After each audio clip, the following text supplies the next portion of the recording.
Firstly അറിയുന്നത് തന്നെ doctor interior Ajay ശങ്കറിന്റെ ഒരു വീഡിയോയിലൂടെയാണ്. അതിനുശേഷം ഞാൻ സുഭാഷ് ചേട്ടനുമായിട്ട് സംസാരിച്ചു, കോൺടാക്ട് ചെയ്തു. സുഭാഷ് ചേട്ടനുമായിട്ട് സംസാരിച്ചു. സുഭാഷ് ചേട്ടൻ ഇവിടെ വന്നു. പുള്ളിയായിട്ട് സംസാരിച്ചപ്പോൾ തന്നെ ഈ വർക്ക് എന്താണേലും ജം ക്ലാസ് തന്നെ കൊടുക്കണം എന്ന് ഞാൻ തീരുമാനിച്ചു. ഈവൻ അജയ് ശങ്കറിന്റെ വീഡിയോയിൽ പോലും എക്സ്റ്റീരിയർ ചെയ്തിട്ടില്ലായിരുന്നു. ഞാൻ ആ ഒരു റിസ്ക് ഏറ്റെടുത്തു. കാരണം നോർമലി ഒരാളെ പോലെ എനിക്കും ചെറിയൊരു ടെൻഷനൊക്കെ ഉണ്ടായിരുന്നു. പക്ഷേ വർക്ക് കഴിഞ്ഞപ്പോൾ ഞാൻ വളരെയേറെ സാറ്റിസ്ഫൈഡ് ആണ്.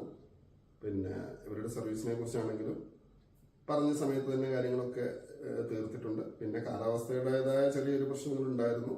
അങ്ങനെ നമ്മളൊരു കുറച്ച് അത് പിന്നെ കാലാവസ്ഥയുടെ പ്രശ്നമാണ്, അവരുടേതായ പ്രശ്നങ്ങളല്ല. അതിൽ ഇവരുടെ വർക്കിലും സർവീസിലും ഞാൻ 100% സാറ്റിസ്ഫൈഡ് ആണ്.